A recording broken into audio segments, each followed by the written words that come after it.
Waste Bengal चुनाव को लेकर वेस्ट बंगाल चुनाव में एआईएमआईएम की एंट्री हो गई है। असदुद्दीन ओवैसी ने हुमायूं कबीर की पार्टी से इत्तेहाद का ऐलान किया है। बंगाल में बाबरी मस्जिद की तामीर से सुर्खियों में थे हुमायूं। 25 मार्च को कोलकाता में प्रेस कॉन्फ्रेंस भी करेंगे ओवैसी। हुमायूं कबीर के साथ साझा प्रेस कॉन्फ्रेंस करेंगे ओवैसी। सीटों को लेकर भी दोनों पार्टी में चर्चा जारी है। वेस्ट बंगाल असेंबली चुनाव से पहले यहां असदुद्दीन ओवैसी की एंट्री हो गई है। एआईएमआईएम सदर असदुद्दीन ओवैसी ने ऐलान किया है कि उनकी पार्टी वेस्ट बंगाल चुनाव में हुमायूं कबीर की आम जनता उन्नयन पार्टी के साथ मिलकर चुनाव लड़ेगी। ओवैसी ने ममता बनर्जी पर मुसलमानों की अनदेखी का इल्जाम लगाया है।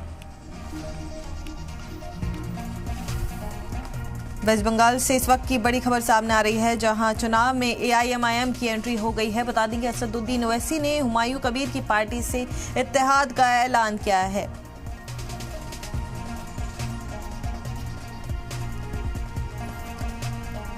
वेस्ट बंगाल असेंबली चुनाव से पहले यहां असदुद्दीन ओवैसी ने एंट्री ले ली। एआईएमआईएम सदर असदुद्दीन ओवैसी ने ऐलान किया कि उनकी पार्टी वेस्ट बंगाल चुनाव में हुमायूं कबीर की आम जनता उन्नयन पार्टी के साथ मिलकर चुनाव लड़ेगी। ओवैसी ने ममता बनर्जी पर वहीं मुसलमानों की अनदेखी का इल्जाम भी लगाया है।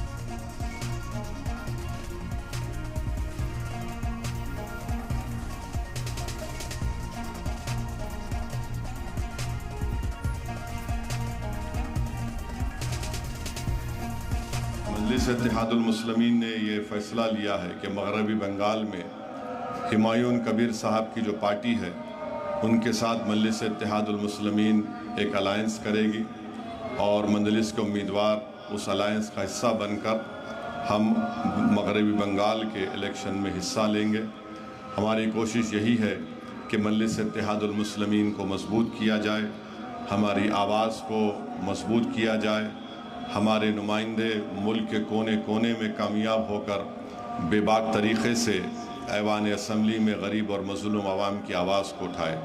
और आप जानते हैं कि मगरबी बंगाल में पिछले 15 साल से वहाँ पर 3 मरतबा के वज़ीर आला हैं मोहतरमा ममता बनर्जी साहिबा। आपको जानकर हैरत होगी और ताज्जुब होगा कि क़रीब 30% वहाँ पर मुस्लिम अक़लियत की आबादी है और 5 लाख के करीब बैकवर्ड क्लास के सर्टिफिकेट को कैंसिल कर दिया गया, जिसमें ज़्यादातर मुसलमानों के बैकवर्ड क्लास सर्टिफिकेट हैं। बहुत से नाइंसाफ़ियों की कहानियाँ और दास्तानें भी हैं